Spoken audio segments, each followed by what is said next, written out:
Okay, I'd like to call the public hearing meeting to order. Public hearing is called a 1028 hearing. A hearing of this type is a legal requirement prior to a public school corporation moving forward to approve the issuance of bonds. This process relates to the potential financing of proposed renovations and improvements at the following facilities: Charlestown Outdoor Athletics Facility, Charlestown Tennis Facility, Jeffersonville Outdoor Athletics Facility, Charlestown Middle School Pool, New Washington Middle High School, Bridgepoint Elementary School, Jonathan Jennings Elementary School, Pleasant Ridge Elementary School, Thomas Jefferson Elementary School, a new transportation facility, and the purchase of buses. The school board encourages comments and questions related to this project by the citizens of Greater Clark. If you desire to comment, when I open the public hearing for comments, you should raise your hand. And when I recognize you, come forward to the podium, state your name and address for the record. You have 3 minutes for your presentation, and you will be notified when you have about a minute left, or 30 seconds left to bring your presentation to conclusion. For the sake of time, if a prior speaker has made a comment that you were going to make, it's sufficient to say I agree with them, rather than repeating the comment in whole. At this time, I am opening the public hearing portion of the meeting and asking those interested in making comments to raise their hand.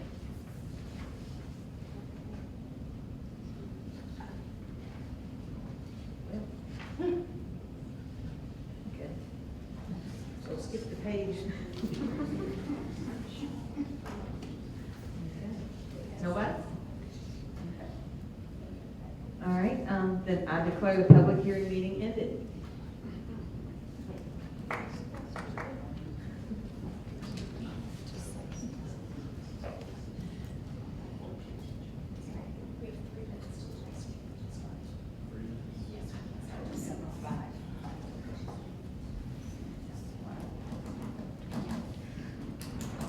Just sing? No. That would be comedy. No, that would be comedy.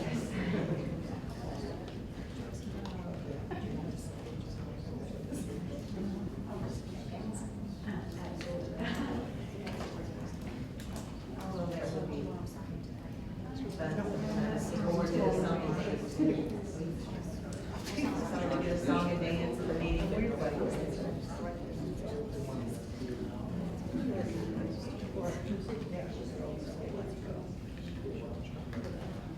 I did go to Indy today. Saw a lot of interesting stuff.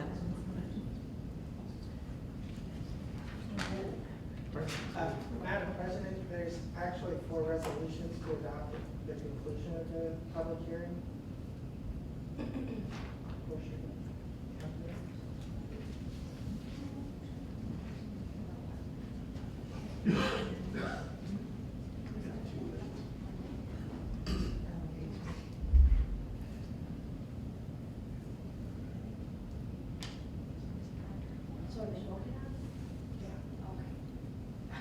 Okay. Well, I thought the meeting, I ended the meeting. Did I reopen the meeting? It was a temporary stop.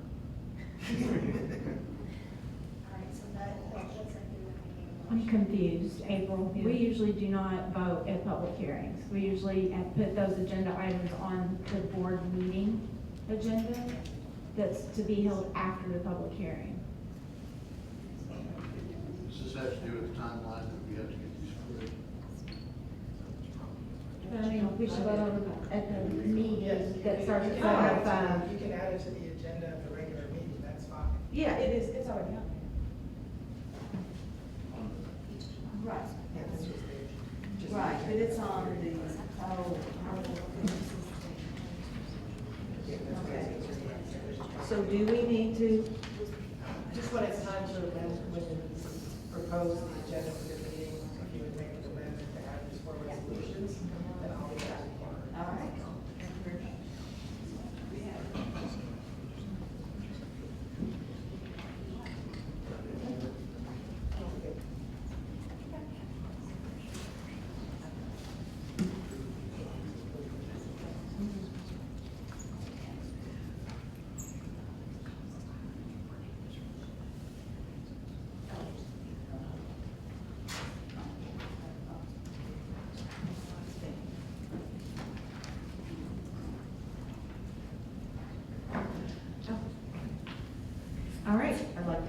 the November 19th meeting of the Grand Park County School Board to order. Renee, would you note that everyone is here except Katie Hutchinson? And I invite you to stand and say the pledge. Pledge allegiance to the flag of the United States of America and to the republic for which it stands, one nation, under God, indivisible, with liberty and justice for all.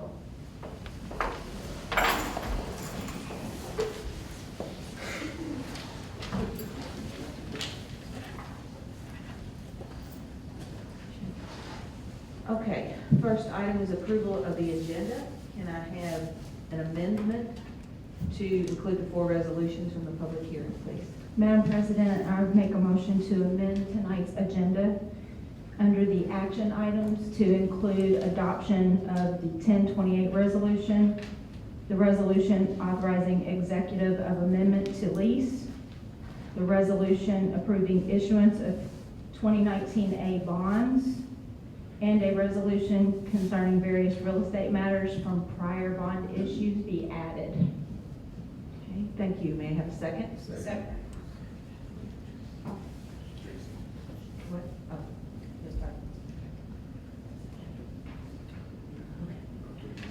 All right, any questions or comments? Okay. All those in favor of the amendment of the 1028 hearing for the 4 resolutions, please signify by saying aye. Aye. All those opposed? Is that for the amended agenda? Yes. Okay, now we need to approve the agenda. Can I have a motion to approve the agenda? So moved. Thank you. Second, thank you. Okay, any questions or comments on the agenda? All those in favor of approving the agenda with the amendment, please signify by saying aye. Aye. All those opposed? All right, we have no public comments on agenda items tonight.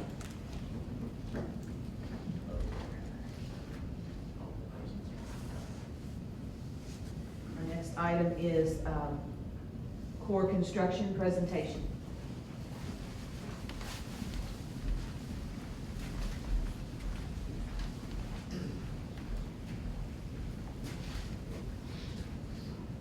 Good evening.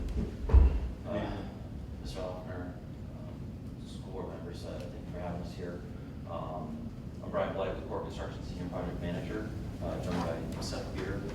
I'm just going to walk you through a little bit about the program here, but most of you are familiar with me, obviously from the downtown American Square project that's going underway, which is going well, on schedule, on budget. It's going along nicely. Building's just about finally enclosed, and things are coming along well there. So, just a little side note. So, we're here tonight to talk about construction managers as contractors and that delivery method and overall delivery methods for projects that better explain those processes to you. So that's going to lead you through some of these elements, and if there's questions, please let us know. Otherwise, we can roll through it and address anything that comes up through the presentation too. Thanks. Excellent. Yeah, feel free to move on. It looks like some of our fonts didn't translate, so the intention was not to have a bunch of squares on the top there, but rather I think that's supposed to say delivery methods.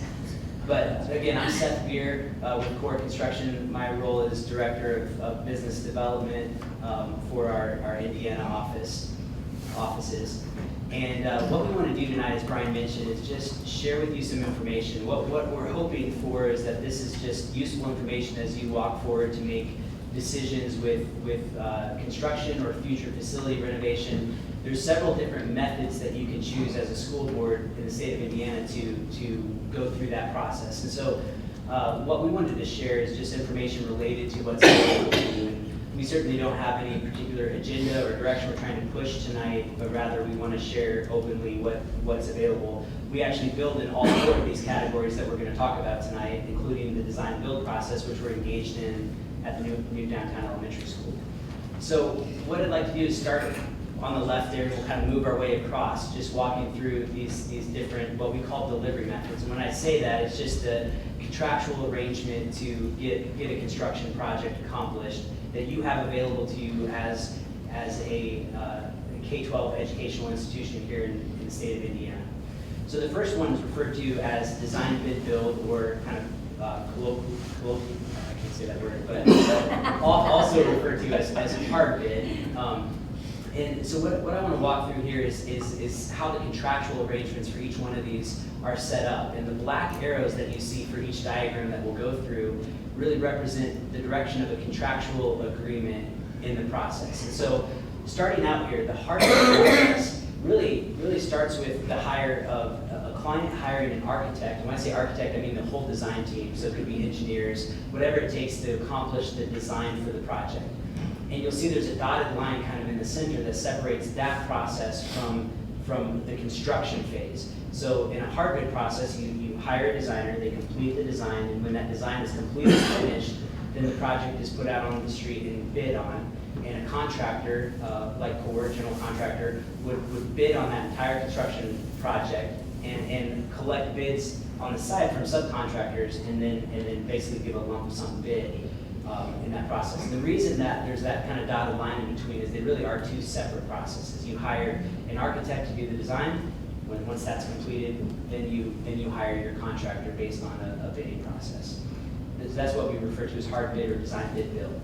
The next one is design build, which you all are familiar with. That's what we're engaged with right now on the current elementary school project. And in that arrangement, you as a client have one contractual relationship with the design builder. In this case, it's Core on that project, and on our team, could be in-house. In our case, it's a team of people that work with us, Manser plus BB and some of the other engineers that you're familiar with, are part of our design build team. And there's one contractual relationship with the design builder, and then subsequently, we hire subcontractors to help build and construct the work as well, and we have contractual arrangements that come from us to those subcontractors. Now that process, as Brian will explain in a little bit, can look several different ways here in the state. The way that we walked through here at Greater Clark County Schools was sort of the traditional design build process. It started in August of 2018, and that selection process ended in November, so it's quite lengthy, as many of you were involved with that, to get to that place where we end up being selected and start construction. There are some other ways to go through the design build process that's referred to as progressive design build, which shortens that process, but it still kind of looks the same contractually. The next one, the third column over, is called construction manager as agent, or sometimes referred to as construction manager as advisor. Now the way this is set up, and this is probably the version of these procurement methods that has been used the most in the state of Indiana over the last 4 decades or so, if you look back, where there is an architect and engineering team that's hired. That's over to the right. There's a contractual relationship from the client to that design team. And then there's a construction manager that's brought on as an agent of the owner, or sometimes referred to as an advisor of the owner, that works kind of at the same time as the design is taking place to advise that client on the design as it's developing. So that would be pre-construction type activities like estimating and schedule development and those types of things. But at the end of the day, at the end of that process, what that construction manager as agent does is essentially facilitates a public bidding process, not too dissimilar from the design bid build method, that then results in you as the client holding the contracts for all of those subcontractors. So that can look several different ways. In my example there, I've got a line going from the client to a prime general contractor and several subcontractors. But the moral of the story is at the end of the day, you're holding all of those contracts, could be broken up into multiple different bid packages, but those lines go to you. So now you've got a contractor design team with a construction manager that's acting as an advisor, and then with all of those other entities. Now the fourth method is called construction manager as constructor, or referred to in the state as CMC. And in other states outside of Indiana, CMC is often referred to as construction manager at risk. I'm not sure why Indiana doesn't refer to it that way, but that's probably another story for a different day. construction manager as constructor is unique in that it has a contract with the architect and engineering team and a separate contract with the construction management team. But similar to CMA, those two entities start early on in the process, as early as possible is ideal, that schematic design phase where the concept of the building is coming together. And they're working together as a team through that design process. But at the end of the day, that contract that goes between the client and the CMC is one singular contract. And all of the subcontractors that build the project fall underneath that CMC. And so what happens there is that those two entities, the contractor and the architect, are working together throughout the design to kind of push and pull. I like to refer to it as a healthy tension. Because what you have is you've hired two different entities to essentially work as a team but do two different objectives. You want your architect and engineers to design the very best facility that they can design. And you want your contractor to make sure that that doesn't go over budget and that you get the most value out of the design for the budget that's allotted for the project. And so we work kind of off of each other. And again, I refer to it as a healthy tension. You have the opportunity through the CMC method to select your contractor through an RFP process and an interview process similar to what you guys went through on the design build side. You can choose team members that you believe will work together to create the best product at the end of the day. But the way that this is different than a CMA arrangement is at the end of the design process, the CMC then gives a guaranteed maximum price. And let's say it's a $10 million budget, that CMC would give a guaranteed maximum price for $10 million or whatever that budget ends up being.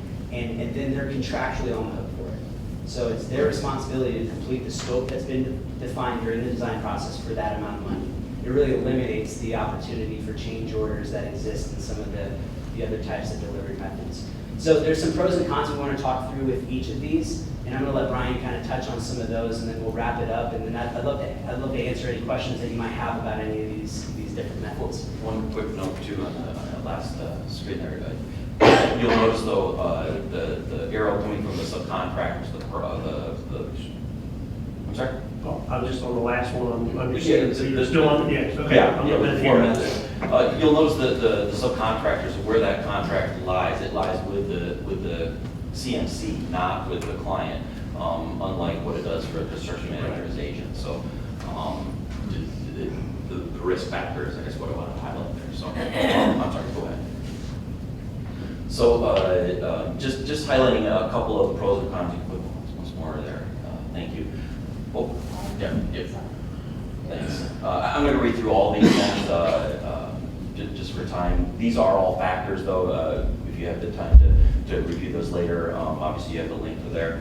But just of these four processes, highlighting some main factors here.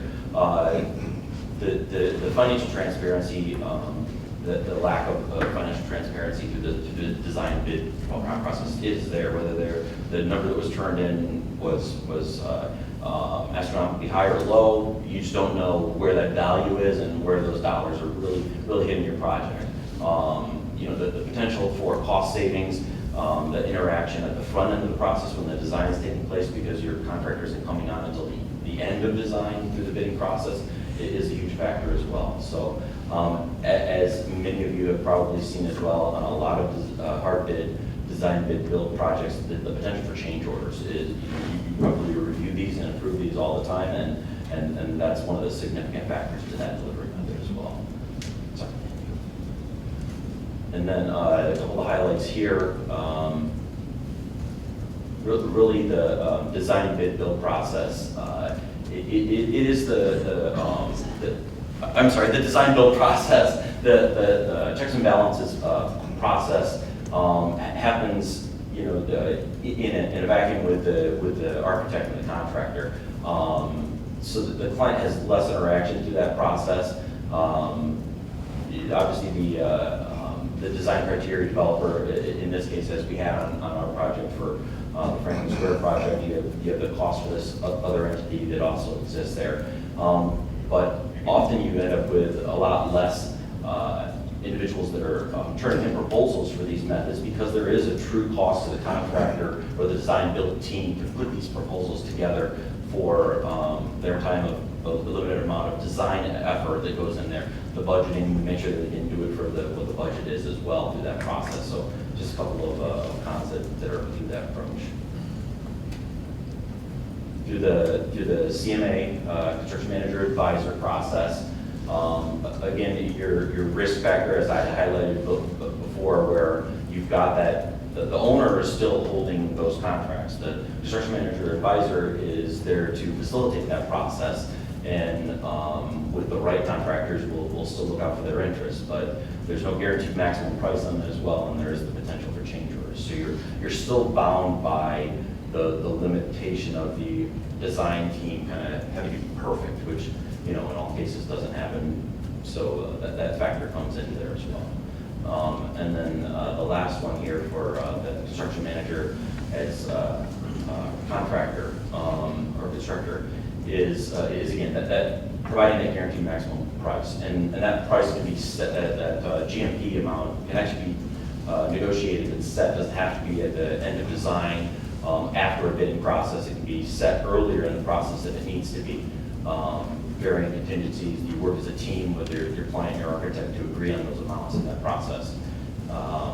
Therefore, again, the construction manager as contractor is the one that actually signs the contracts. It's their contract is with the subcontractors, not the owners. But it still goes through a public procurement process. So. Couple things I'd point out also about the CMC process that is interesting is this is relatively new because it's only been available by state statute for K-12 institutions since the middle of 2017. Initially, there was a sunset on that provision. That's been removed now, so it's here to stay in terms of an available procurement method for you. And I would just say from what we've observed out there throughout the state, I would say at least half of what's being done now by school districts around the state are falling in this category. I would say design build and CMA are probably tied for second, and then for any substantial type of project. The universities started this process in Indiana in 2014, and it was available to K-12 in the middle of 2017. So with that, let's go to the next slide here. Well, let me actually mention something about this. So one of the cons to the CMC process that I want you to be aware of is that similar to CMA and hard bid, the legislation requires that the subcontractor bidding portion of it go through all the public procurement process, which means we're advertising, we're collecting sealed bids, opening them. There's a good side of that, but there's also a limiting side where on the design build side, we enjoy the opportunity to request quotes from subcontractors, from very small subcontractors to very large subcontractors. And all of them have an equal ability to send that proposal and to engage in a review process with us and with the whole team, with you as an owner as well. Whereas on the public procurement process with CMC, it starts to limit that a little bit because the bar is a little bit higher. They have to have a bid bond. Sometimes they have to have a payment performance bond.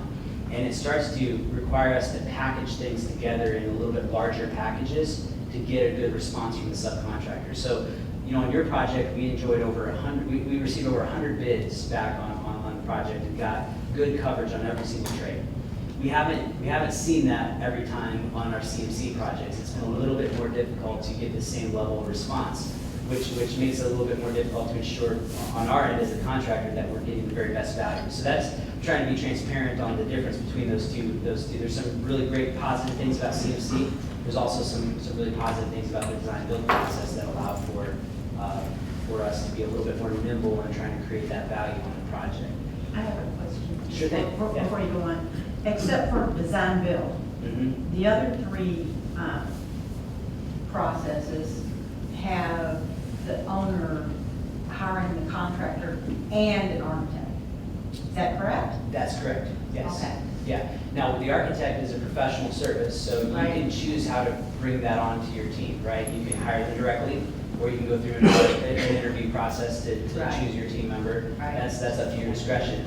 With CMA, you can choose to hire a contractor directly because it is a professional service as well. They're not actually holding any contracts. With CMC, the state statute requires you to issue an RFP and you can then choose to interview those respondents, which is actually a good thing. I mean, then you have the chance to really choose the right team member for your contractor, similar to what you guys did on the design build process and just walking through that. Well, with the selection. design build, and I was in on that process. Yeah. That, you brought your own architect to the table, That's right. and, I don't know, it gave me some comfort to know that you guys were gonna have to play together, Right, right. because you selected each other, or at least there was some selection there. Yes. Whereas, I mean, do you ever run into a situation with the CMC or CMA where the contractor and the architect don't play well together? I think that what you're bringing, that's really insightful, because that's one of that is one of the things that is, when you look at CMC, is one of the risks that an owner perceives that they're taking, and you're right about that. But I would say that's why it's really important to choose the right partners that you have confidence, you know, have the right philosophy to work together. And because you have the choice of that, then it ought to be something that you take really seriously in the selection of who those team members are. Doesn't that? No, go ahead, I'm sorry. Thank you. I didn't mean to control. Couple of questions, on the CMC or the others, do you want to do anything other than the design build? When do you come to the point, when does the client come to the point, and how do they come to the point they're going to make a choice between the number of CMCs or CMAs that offer their services for that project? Yeah, so on the CMA side, because again, it's a professional service, you could say, we want to hire Core Construction to do that, or any other contractor.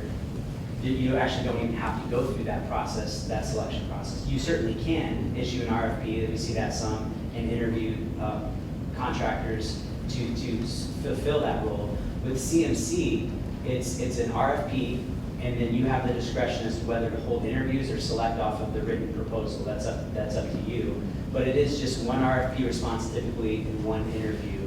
And that happens timing-wise early in the process where hopefully the design is at a very early stage when that's done. Then one thing to note about CMC is that it's the original contract that you have with the CMC is simply a pre-construction agreement that typically has a low, almost nominal fee associated with that. And then when the GMP is arrived at, where you have a guarantee from that contractor, at that stage, then there's an amendment to the contract that goes into construction. So there's really a ripcord almost at the end of that process to say, this isn't working, and we're gonna go a different direction. We're gonna put it out on the street as a hard bidding, and you could make that choice at that time if you so chose. I have a question. In my mind, I'm thinking of best value. And you said that, I think it was the CMC that you could get into the best value. I equate that as, you may look at a product of one grade, but you have to take a cheaper grade, let me just say it like that. Yeah. Okay. And that's exactly why, you know, really, if you have the right partners for either a CMA, a design build, or a CMC, that should be happening because you have a contractor engaged during design. And the whole point of that is to evaluate options, to run cost studies, to be able to make sure that you're making the right decision, because you may want to spend more money in certain areas where you believe it will provide value. That's what value is. It's not the cheapest. It's the best solution for your needs for the money, right? And so there's a process that you can go through when you have those partners on board early.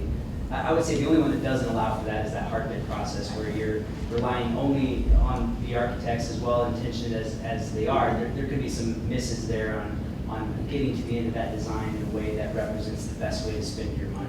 So basically, you could, if I gave you a budget of $10 million, you could put a lot of cheap stuff in there just to get the project.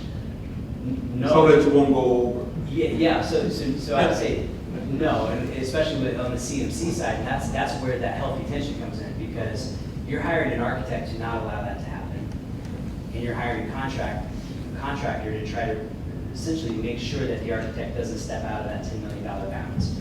And oftentimes there's hard decisions on every project that have to be made that say, we cannot afford all of the scope that is desired for the project, so we can choose where to save money, whether we make something cheaper, as you said, or whether we have less of it. There's those are choices every project has to make. So how do we determine the original budget for the contract? Yeah, so that's a good question. So I think there's a couple options for that. One is that, are you saying at the time when like bonds are issued and you're trying to? Yeah, whenever we're issuing, not payment performance bonds, but when we're Right. issuing our financing bonds. Yeah, that's a good question. So, you know, I don't know what exactly the right answer is. Oftentimes we're brought in after the fact. You know, our own, this is not, has nothing to do with delivery methods. This is just me speaking on behalf of CORE now. We're happy to help with that kind of stuff early from a big picture standpoint because we understand that's an important aspect of a project. So are architects. Architects often will start from have a budgeting piece of their maybe facility study or their initial part of a project.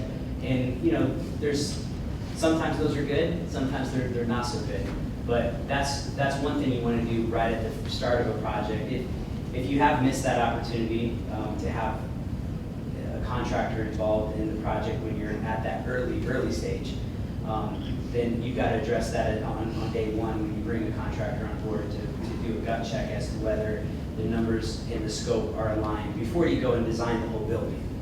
That's one of the benefits of all those delivery methods. But you know, it doesn't eliminate that challenge that you have of trying to figure out what the right numbers are for the big picture scope you want to accomplish. There's a whole list of things that you may have coming up that it's really hard to know how to do that exactly. So you know, one option would be to hire a contractor through a professional services contract to provide some pre-construction input along with maybe an architect that's doing a facility study. And we do that actually with some of our architecture partners.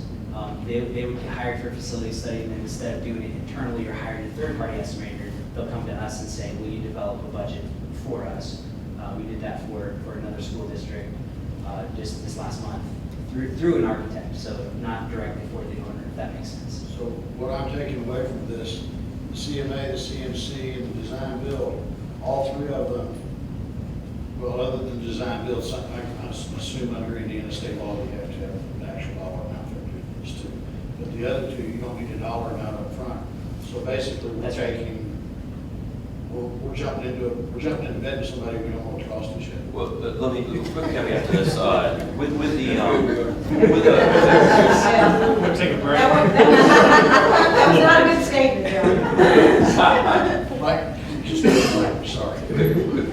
quick note to that, on the CMC side, you know, you issue an RFP, and this can be done before you've even engaged in it. And one of the criteria for the RFP, even not knowing fully what your scope is or your gamut is there, can include just a portion that is pre-construction services that might only be defined as a budgeting process and limited only to that. And there are projects that were often brought on before we've even selected an architect. Back to the other question about architects and construction managers, as recent as a month ago, a project that we were selected for, the architect was on the selection committee with the school board members, and they had input as to whether they felt comfortable in being able to interact with the construction manager.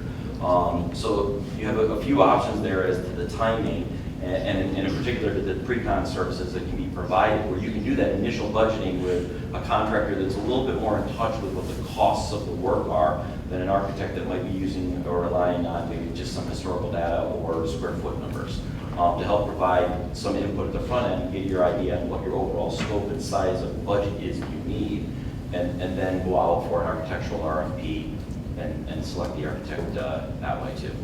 So just side note there.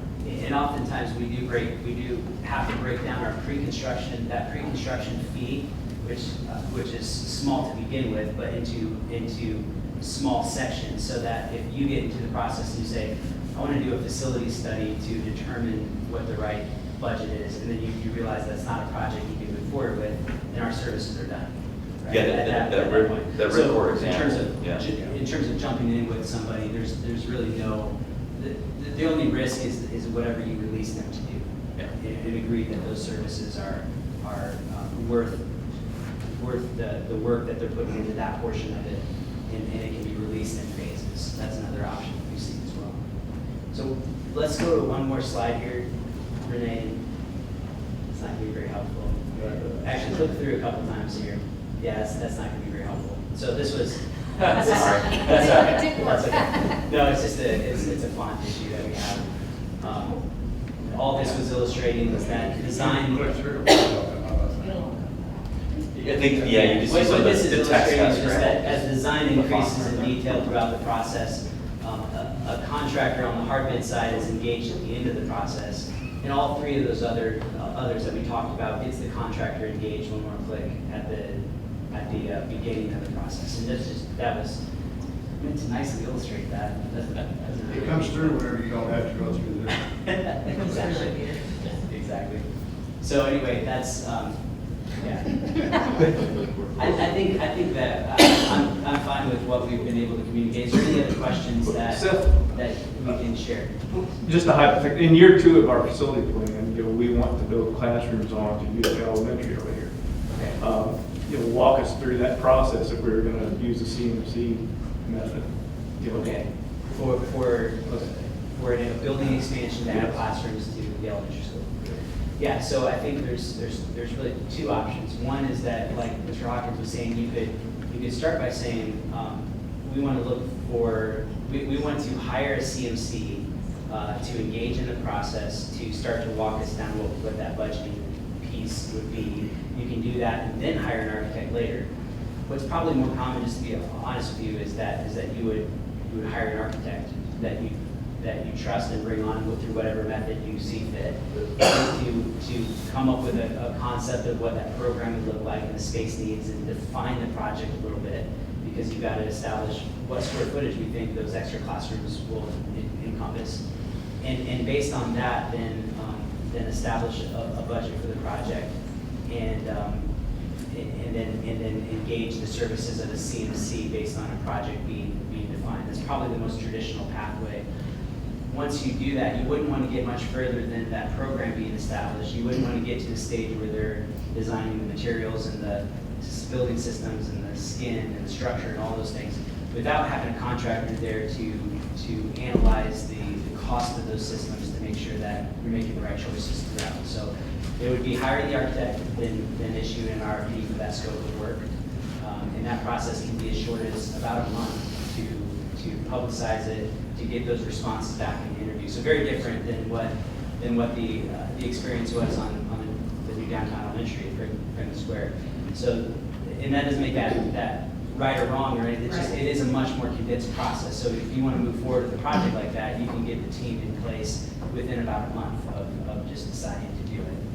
And again, as what we would do then is work through those stages of design, schematic design, design development, construction documents, all the way along, providing cost, constructability, options, schedule, all of those pre-construction services. And that would result in a time when we would arrive at a guaranteed maximum price, that we would know your budget from the beginning. We'd make sure that the design is guided to that place. And once we get there, we have a design that's defined through construction documents and a price. And then there's an amendment to that contract that allows it to move forward into construction. When we did the design build for Franklin Square, we had an architectural firm prior to that process that walked a group of about 30, I guess it was. I know there's people in the audience was in that group, but they walked us through what we wanted, our needs, our wants, and they came up with a figure for us. Right. If you want that, you're going to have to pay this.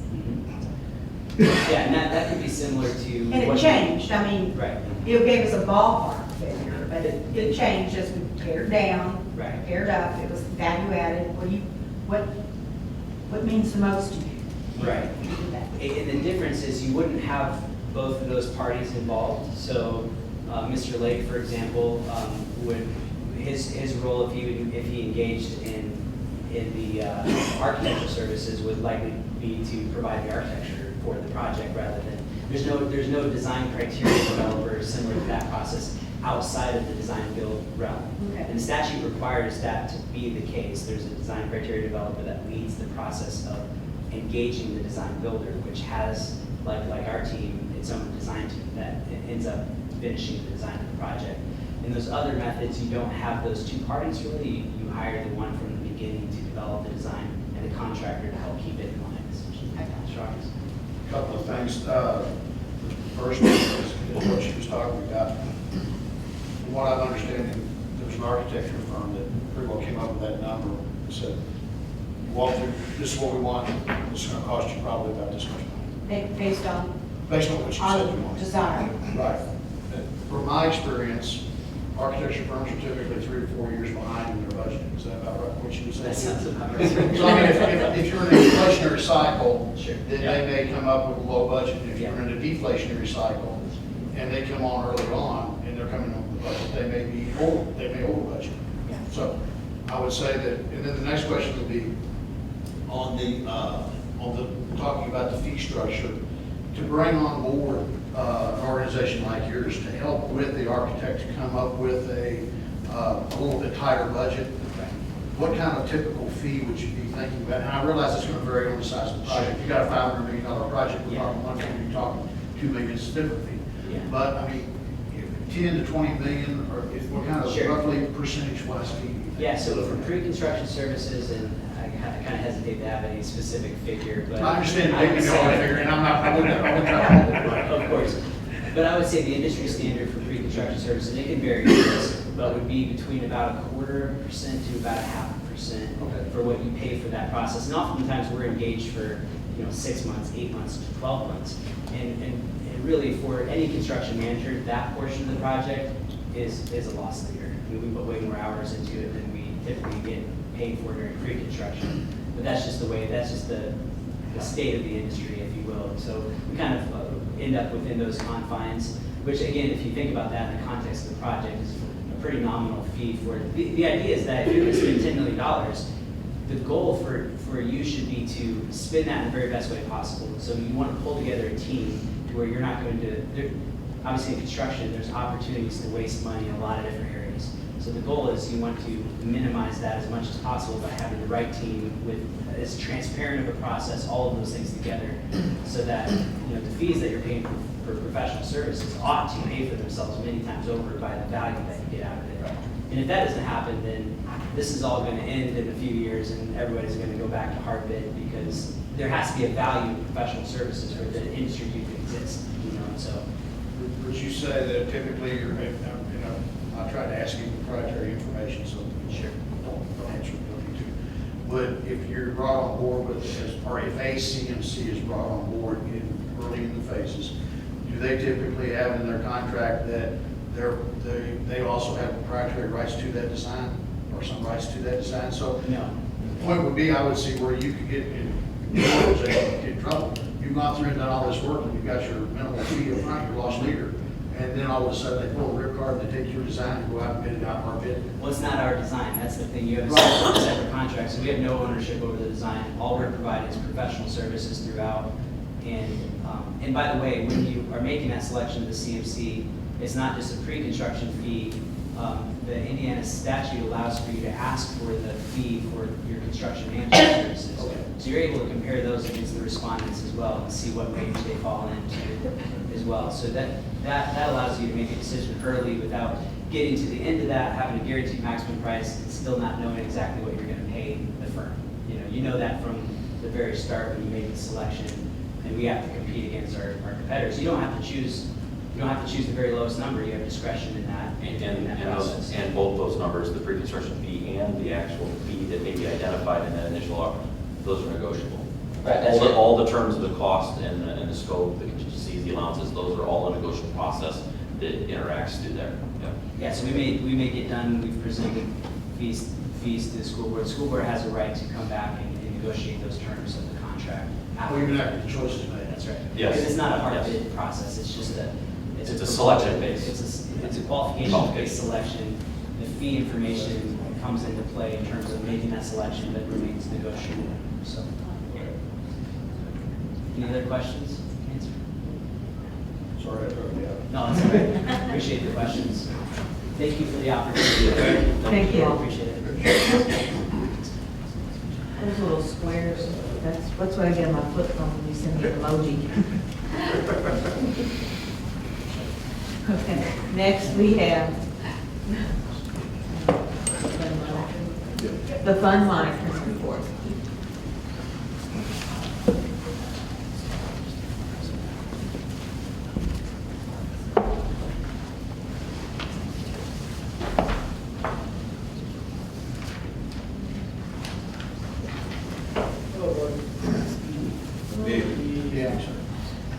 education fund, you can see it's getting smaller and smaller. For October, we received $5,791,000. We paid out $4.7 million. We're projecting an ending cash balance of about $470,000 in the education fund. In the debt service fund, we had no income. We spent $104,000, and we're sitting with $3.8 million. What we're showing is the ending cash balance there. In the pension debt, we have no income, no expenditures. We're sitting with a projected cash balance of $142,000. In the operations fund, we had receipts of $90,696. We spent $1,331,000. We're looking at an ending cash balance of $815,000. And then in the rainy day fund, there is no activity, and our ending cash balance is $2,399,779. So that's where we stand. If you have any questions, I'll be happy to answer. Thank you. Okay, our next item is a consent agenda. We have a motion for approval of the consent agenda. Madam Chair, I'll move to approve the consent agenda as submitted. Do you have a second? Second. Madam President, I'm sorry, could we separate under item number 5, personnel, could we separate certified and classified, please? For separate votes? All right. We need a motion for that. Okay. Can I have a motion to pull Yes. that item, please? I would ask the board to entertain a motion to separate items under number 5, personnel, certified and classified separately. Okay, and do I have a second on that? Second. All right, any questions or comments? All those in favor of separating the, on consent agenda, personnel number 5, separating classified and certified? Please signify by saying aye. Aye. All those opposed? Aye. All right. So you could take items 1, 2, 3, 4, 6, and 7 all together. 5A, 5B. Okay. All right, so we did have a motion on the consent agenda. Let me ask for another motion for consent agenda items 1, 2, 3, 4, 6, and 7. We just need a vote on it now, at this point? Oh, okay. All right, so all those in favor of approving the consent agenda other than item 5, which has been separated, please signify by saying aye. Aye. All those opposed? Okay. Now, for item number 5, can we have a motion to approve item number 5? A motion to approve certified. Certified, okay. Move to approve certified. Okay. May I have a second? Second.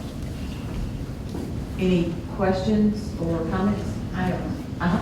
On the certified personnel report, I think it's probably just a typo, but under leave of absence, it's got Jeff Griffin, principal of Jeff High School, Griffith, principal of Jeff High School.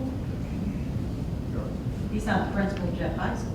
No, he's actually still in a principal position though, because he was the principal at alternative school and was reassigned over to Jeff High on assignment this Right. summer. So he's still, So his classification is still principal. yeah, but not technically principal of Jeffersonville High School. Okay, thank you for clearing that up. Yeah. It was because of what we did. I understand that, I thought maybe his title had been changed, you know? Okay, thanks. Any other questions and comments on the certified part of the personnel? I have one question. Dave Abbott's listed as that extra duty activities director. What's the difference between the activity director and the associate associate activity director, activities director. Really one and the same. I mean, it's just essentially your assistant athletic director, that's helping with supervision of the athletics, Yeah. at the high school. So, okay. So assistant activities director and assistant AD are pretty much the same? And it's an extra duty position. Okay. So extra. Thank you. Okay. Any more questions or comments? Mr. Lochner and I had a conversation, I hope the rest of you did too, about some of these, again, not being submitted in a timely manner. And that's supposed to be rectified, but We discussed that with the principals last Thursday. The principal trying to make sure that they get those in on time. thank you. I just leave it in there. But it's something that needs to be corrected. Yeah.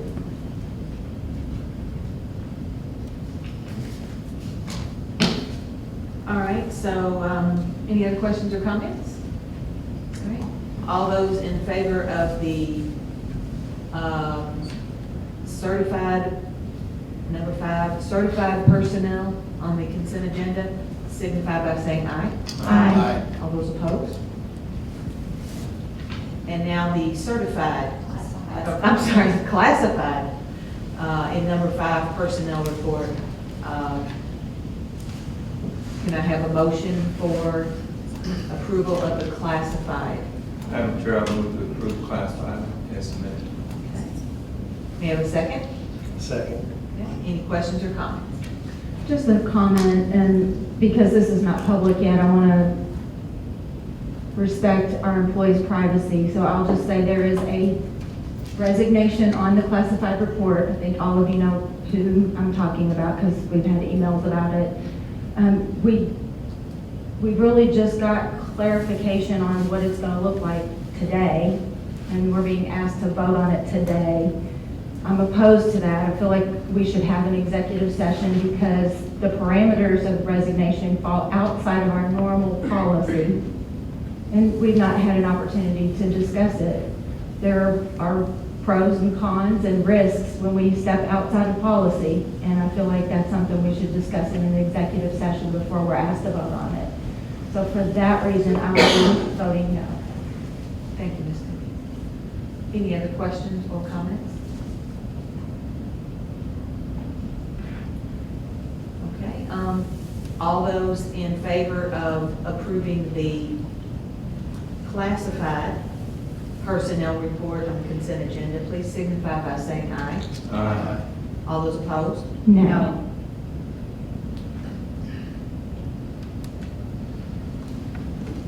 Our next item is gifts to buildings.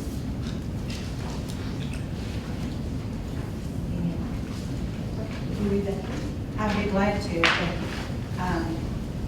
Gifts to buildings this time, we've had great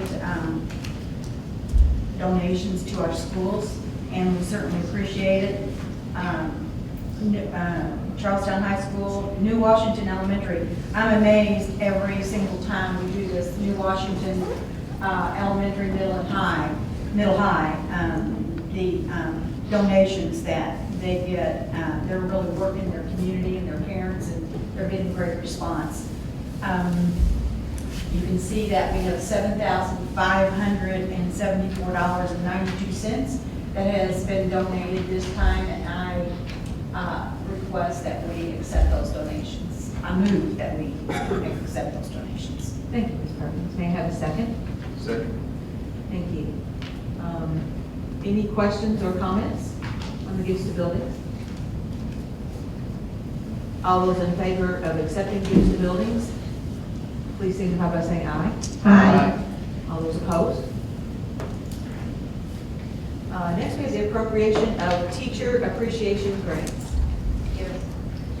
The administration is requesting permission to appropriate and spend teacher appreciation grant funds that we received on November 6th. The state awarded $373,669.16 to Greater Park. These awards are given to eligible teachers who are evaluated as highly effective and effective. The $373,669 that we received this year is an increase of $75,000 from last year. This year, we had 312 highly effective teachers, who each will receive $622.50. And we have 277 teachers, who each will receive $498. In comparison, last year, our highly effective teachers received 475, and effective teachers received 380. Our TAG, Teacher Appreciation Grant Board policy, is approved annually, and that references our protocol for this allocation. I have shared this information with Mark Felix, our association president, and also with all members of corporation discussion, and our principals as well. Our state law requires that we distribute these funds within 20 business days of receiving it, and that's why I'm here today on kind of an off-agenda item board meeting to request this appropriation. Our teachers will see the award on their paycheck this week on November 22nd. Superintendent's requesting approval of the appropriation for the Teacher Appreciation Grant funds. Board may have a motion to approve the appropriation of Teacher Appreciation Grant. Go ahead. Madam Vice President, I move that we accept the approval of we approve the appropriation of teacher appreciation grants as presented. Thank you. May I have a second? Second. Thank you. Any questions or discussion? Okay, all those in favor of approving the appropriation of Teacher Appreciation Grant signify by saying aye. Aye. All those opposed? We now have public comments. We have to do action item number 2. Oh, for the public. Action item number 2. To add that to the resolutions. Okay.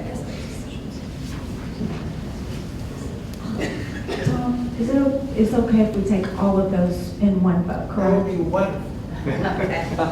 I make a motion that we accept action item number 2, including all 4 resolutions. Second.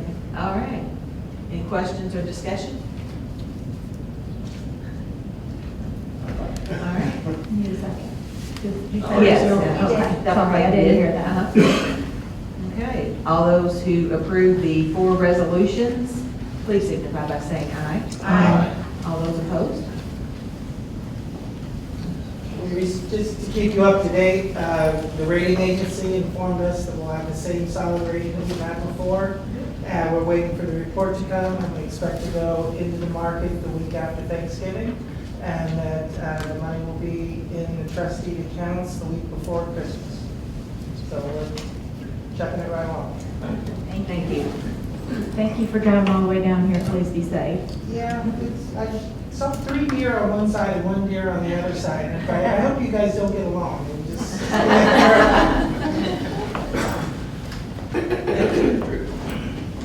All right, we have public comments on non-agenda items tonight. And I believe we have Steve Shepherd.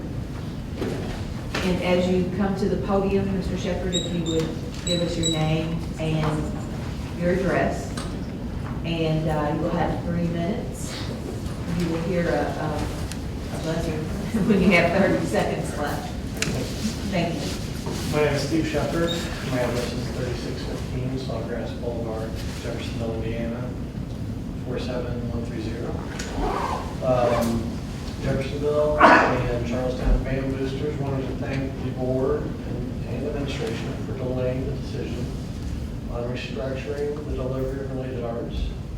After the October 1st meeting, the boosters hired Dr. John Benham from SaveMusic.org. He's an educator that had worked with the evaluated 400 other school corporations in the past 30 years. During his evaluation process, the groups recognized that the district issues and formed the GCCS Music Coalition. Tonight I'm here on behalf of the GCCS Music Coalition to present to you with the final status report of the music in Greater Clark County Schools for your review. It's not pretty. The current picture paints a bleak, it's bleak. Therefore, it is with careful consideration that the GCCS Music Coalition requests the formation of a task force to study and make recommendations regarding the structure of the entire music curriculum to the advantage of the students, the district, the community, and the budget. Please understand that this report focuses on music, but the philosophy can be applied to all related arts and the same financial and positive outcome. I'd like to say thank you to the school board administration for giving me time to speak tonight. Yes.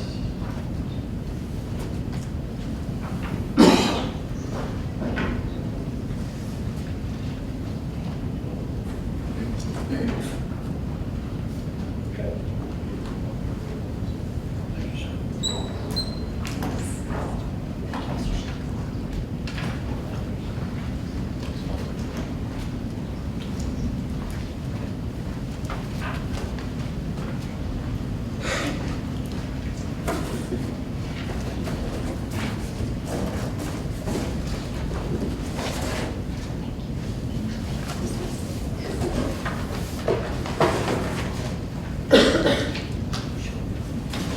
Thank you, Mr. Shea. We have another public comment on non-agenda item, and that would be Melissa Hart.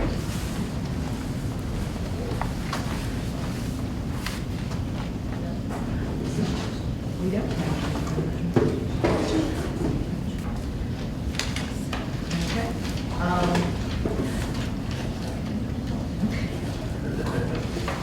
All right. Board comments? Joe, you win the prize for the best one tonight, so.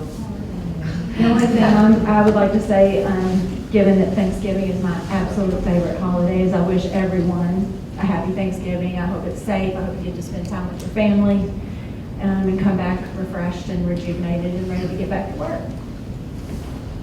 Thank you, Ms. Several of us had the opportunity to attend our regional board meeting in Scottsburg. Seymour. I don't know. She just rides in the car. Well, I don't know. But anyway, it was informative. I didn't know where it was, but it was informative. I didn't know how there. Mr. Girl got us there safely. So I appreciate that opportunity. And I want to thank you for this. I'm looking closely, carefully into the staffing that we have now, hoping that we can come up with some alternatives to our situation. Thank you. I'll read this. Any questions? I'd like to agree with Ms. Gilkey that I also think Thanksgiving is probably one of my favorite holidays, in fact, my favorite holiday. And I also wish everybody the same. And I also want to publicly thank Ms. Gilkey. I realize that sometimes whenever you have to, you feel driven that a certain path needs to be taken, and it's not the way everybody else is going. It's very uncomfortable, and I appreciate your diligence in taking after, chasing down those issues that you feel need to be taken care of. Thank you. Mr. Bethel. I just want to shout out to the teachers in the state of Indiana, and specifically in Greater Clark that went to Indianapolis, that do countless things, as we all know. They went to do what they believed in, and they did it specifically for their kids. And I know we hear a lot of things about it's just money, oh, we want more money. But, you know, the countless things that they do and where they are and where we are, you know, pay-wise in the state, but also in Greater Clark. I just really want to say thank you to them, and thank you to the corporation for allowing them to go. I just think it was awesome. So, thanks again. Have a good holiday. Mr. Clayton. I want to thank everyone for coming out this evening. Mr. Shepherd, I don't do a lot of reading, but you took the time to get this together. I will read it. I support anything we can do for kids. And music is one of those areas that is good development. That's all I say. I went to Indianapolis this morning, got up at 4:30. It was just an awesome display of people all over the state coming together. teachers and just friends of teachers, and there was another board member who had a sign that said she was a board member, so talked to her. It was, 15,000 people, so I hope it makes a difference, and that we can get more for teachers from our state, and that the state will value public education more than it does at this point. So, thank you all for being here tonight. I feel the same way in terms of, I want to thank our teachers for attending the Red for Ed rally up in Indianapolis. Through their voice, hopefully some changes will be made at the state level, because public education is not adequately funded right now, and it has been for years.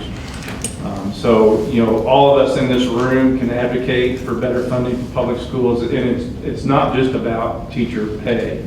It's about a lot of different things in terms of accountability and assessment models that have failed, and accountability models that have failed. And I hope that our legislators will start listening. It was somewhat disappointing to me to see the stream of tweets from some of our local legislators and also state legislators in Indy saying that the reason teacher pay is not going up is because us sitting at this table have not been putting the money towards teacher pay. It's been put towards administrator pay, and that's just wrong. It's just wrong that they're trying to make that claim that school boards and local superintendents are not getting the money to the teachers like they should, and it's very disappointing. And I hope that all of us sitting in this room, contact your local legislators, your state reps, state senators, contact Governor Holcomb, because things need to get better, with the funding in public education. Renee? Happy Thanksgiving. All right. Do you have a motion for adjournment? Motion to adjourn. Second. All right. All those in favor? Aye.